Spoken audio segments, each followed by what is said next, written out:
என்னங்க ஏதாவது வரணுமா? வா வா சிதம்பரம். சாப்பிடுங்க தம்பி. அரை மணி நேரம் இருந்திருக்கேன். இன்னொரு 5 நிமிஷம் பொறுக்க முடியலையா? நான் பேங்க் தானே போயிருந்தேன். கலெக்டர் அப்பாயின்மெண்ட் கொடுத்திருந்தாரு, அதனால கிளம்பிட்டேன். வா போலாம். சீக்கிரம் கொண்டு வந்துருங்க. சொல்லிடுறேம்மா. விளையாட உன் பலாப்பழ மண்டியில ஒரு பையன் துருன்னு வியாபாரம் பண்ணிட்டு இருந்தானே, எங்க புடிச்ச அவனை? யாரு? சிவதானு சொல்றியா? சிவதானவா அவன் பேரு? பாவப்பட்ட குடும்பம். சீசன் வரைக்கும் மண்டியில வேலை பாக்குறேன்னா செய்டான்னுட்டேன். ரொம்ப நேர்மையானவனா, திறமசாலியா இருப்பான் போல இருக்கப்பா. எல்லாரும் என்னத்த செய்ய, எம்எஸ்சி படிச்சுட்டு ஊர்ல எல்லாரோடையும் சேர்ந்துக்கின்னு வயல்ல 30க்கும் 40க்கும் கூலி வேலை பாக்குறான். எம்எஸ்சி படிச்சிருக்கானா அவன்? நான் கூட உன்னை கேட்கணும்னு நினைச்சேன். உன் ஏற்பாட்டுல ஒரு வேலை ஒண்ணு வாங்கி கூட. அவனை உனக்கு எவ்வளவு வருஷமா தெரியும்? அவன் காலேஜ் படிக்கிறப்ப பஸ்ல என் பக்கத்துல அவனுக்கு நான் தான் சீட்டு போட்டு வைப்பேன். ஒரு 6-7 வருஷமா தெரியும்.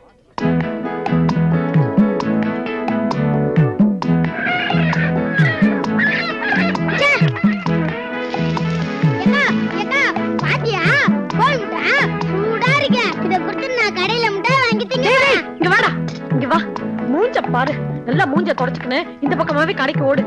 டேய், வரும்போது வாச பக்கமா வந்துடாதடா. என்ன சத்த வரியா? என்னடா? ஐயா உன்னை கூப்பிட்டாங்க.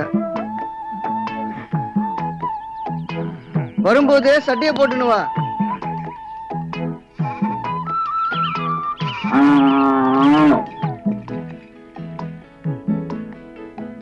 வணக்கம். வணக்கம். என்ன சிவதானு, தூக்கமா? உடம்பு அசதியா இருந்தது, தூங்கிட்டேன். வெளியில எங்கேயும் போகல? சாயங்காலம் தான் போகணும். அப்படி உக்கார். உக்காரப்பா. இங்க பாருங்க, உங்களை பத்தி நீங்க சொல்லி தெரிய வேண்டியது இல்ல. நீங்க பஸ் வச்சிருக்கீங்க, ஹோட்டல் வச்சிருக்கீங்க, நிலவளம் எல்லாம் ஏராளமா வச்சிருக்கீங்க. நீங்க எங்க வீட்டுக்கு சம்பந்தம் பேச நினைச்சு வந்திருக்கிறத பார்த்தா எங்களுக்கு சந்தோஷமா இருக்கு. எங்க புள்ள நல்லவன், பெரிய படிப்பெல்லாம் படிச்சிருக்கான். அதனாலதான் நீங்களும் வந்திருக்கீங்க. மேற்கொண்டு ஏதாச்சும் பேசணும்னா நீங்க அவங்ககிட்டயே பேசிக்கங்க. இப்ப நானே பேசிடுறேனே. தம்பி, பொண்ணு வேற யாரும் இல்ல, என் பேத்தி தான். என் மருமக 2 மவுளுகளுக்கும் 3 தலைமுறைக்கும் உட்கார்ந்து சாப்பிடுற அளவுக்கு சொத்து சேர்த்து வச்சிருக்காரு.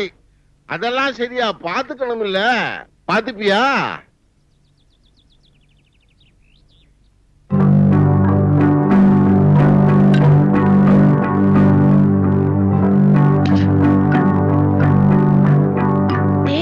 யார் கேட்டுக்குள்ள வர வச்சுக்க? இவன் கல்யாணம் கேட்டான். கல்யாணமே வேணான்னு இருக்க, உங்களோட மாப்பிள்ளை வர போமா. இப்ப என்ன இப்படி கத்துற? வந்திருக்காங்க, பாத்துருக்காங்க. டேய், இப்ப எதுக்குடா கோவப்படுற? எதா இருந்தாலும் என்கிட்ட கேளு. இப்ப எதுக்கு எனக்கு கல்யாணம்? நானே பரதேசி மாதிரி வேலை இல்லாம நாய் மாதிரி தெருவா அலைஞ்சு நடக்கிறேன். லட்சுமிக்கு ஒரு கல்யாணம் பண்ணணும். உனக்கு நல்லது செய்யணும்னு தான் இந்த ஏற்பாட்டை பண்ணிக்கிட்டு இருக்கேன். அவன் யாருன்னு தெரியும்ல? சும்மா வேலை வேலைன்னு கத்திக்கிட்டு இருக்காத. அவன் 50-60 பேருக்கு வேலை கொடுத்துக்கிட்டு இருக்கான். உனக்கு வேலை வாங்கி கொடுக்கறதாடா பெரிய விஷயம். அவனுக்கு தெரிஞ்ச எம்எல்ஏ, எம்பி யாராவது கை காட்டினா போதும். பூத்தா இளங்கோவன் எம்பி இருக்காரு, அவனுக்கு சொந்தக்காரர் தான். இவன் வீட்டுல பொண்ணு எடுக்கிறதுக்கு 1008 பேர் அலையிறான். உன்னை நம்ம பலாப்பழ மண்டியில பாத்துருக்கான். அப்புறம் நாங்க 2 பேரும் சேர்ந்து பேசிட்டு தான் வந்திருக்கோம். அவனுக்கு மாப்பிள்ளை ஆவறதுக்கு நீ தான் கொடுத்து வச்சிருக்கணும்.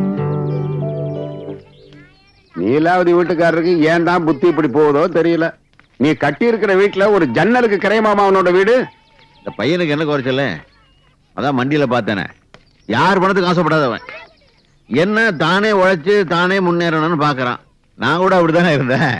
என்ன அந்த பையன் பொண்ணை கல்யாணம் பண்ணிக்கிட்டு எங்க கூடவே கடைசி வரைக்கும் இருந்து அதை கண்கலங்காம சந்தோஷமா வச்சுக்கணும். அதானே எங்களுக்கு எல்லாம் வேண்டியது சிதம்பரம்.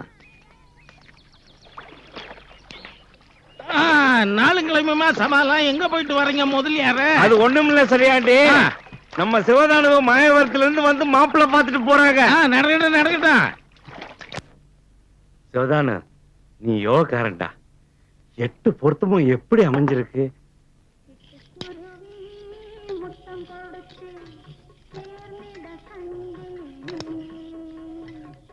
எவ்வளவு நேரம் ஆச்சு, இன்னும் அதையே போட்டு நோண்டிட்டு இருக்க? அவங்க சாப்பிட உட்கார்ந்துட்டாங்கல்ல, வா. ஓமா, நீயே செஞ்சுக்க, நானும் அப்பாவோட சாப்பிட ஏய், போறேன். காலை உடைச்சுடுவேன். வா வான்னு சொல்றேன்ல. ஐயோ, ம். சாதகம் மட்டும் பொருத்தமா இருந்தா போதுமா? பையனுக்கு சாப்பாட்டுக்கே வழி இல்லைங்கிறீங்க. படிப்பு ஒண்ணுதான் இருக்கு. உங்களுக்கு சரின்னு பட்டுதுன்னா சரி. என்னம்மா நீலாவது அப்படி சொல்லிட்ட? உங்க சாதியில இப்பெல்லாம் எவ்வளவு பேர் படிக்கிறான். எவன் என்னதான் படிச்சாலும் குணத்துல இவங்கிட்ட எவனும் வரவே முடியாது. பையன் அப்படி ஒரு பையன்.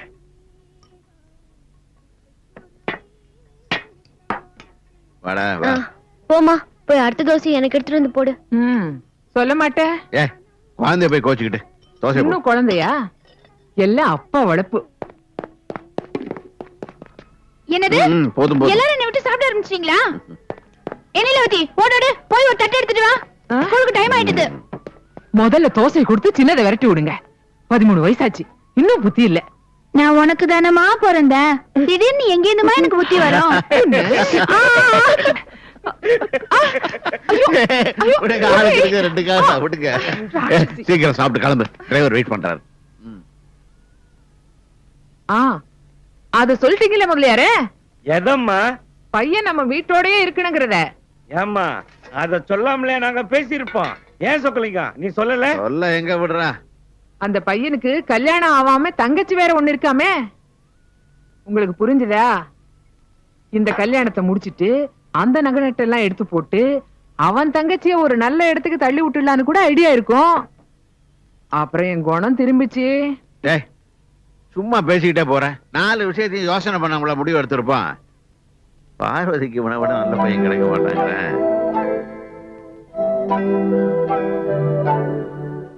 அப்பா, நீங்க மட்டும் அத்தனை பார்த்தா போதுமா? கட்டிக்க போற அக்கா பார்க்க வேணாமா? அங்க பாருங்க, அக்கா அழுதுன்னு போல் இருக்கு. தலை உள்ள போடுச்சு. பவானி, உங்க அத்தானை பாக்குறதுக்கு எல்லா ஏற்பாட்டையும் பண்ணி வச்சிருக்கேன்.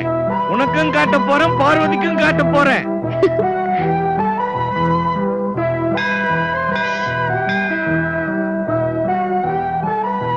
எம்மா நேரமா இப்படியே இருப்ப?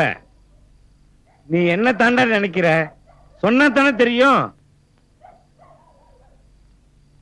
நான் நல்லா இருக்கணும்னு நீங்க நினைக்கிறது எனக்கு புரியுது முதலியாரே. எனக்கு நீங்க எங்க ஐயா மாதிரி தானே. கல்யாண செலவுக்கு பணம் வச்சுக்கணும் பொண்ணு வீட்டிலே வாங்கி கொடுத்துட்டீங்களே. இப்படி ஒரு நிலைமை யாருக்கு வந்திருக்கும்? இப்படி ஒரு கல்யாணத்தை பண்ணவன் எங்க அம்மா ஐயாவும் எல்லாத்தையும் வித்து என்ன படிக்க வச்சாங்க. ஏண்டா மனசை போட்டு குழப்பிக்கிற? நீங்க என்கிட்ட முன்ன சொன்ன மாதிரியே எனக்கு ஒரு வேலை வாங்கி கொடுத்தீங்கன்னா பரவாயில்ல. இதுல என் சர்டிபிகேட்டோட ஜெராக்ஸ் எல்லாம் இருக்கு. வேலையை வாங்கி தர சொல்றேன். நீ அந்த சம்பளத்தை வச்சா குடும்பம் நடத்த போற. சொத்துல 2ல ஒரு பாதி உனக்கு தானடா. சொத்து இருந்தா அது அவங்க கிட்டே இருக்கட்டும். நான் உழைச்சி சாப்பிட்டா தான் அது என் உடம்புல ஒட்டும். முதல்ல வேலைக்கு ஏதாவது கொடுத்துட்டல்ல, நான் பாத்துக்கிறேன். ஒரு முக்கியமான விஷயம் சொல்ல மறந்துட்டேன். வர்ற புதன்கிழமை சிதம்பரம் வரைக்கும் வந்துட்டு போக முடியுமா? என்ன விஷயம்? இதான் முக்கியமா?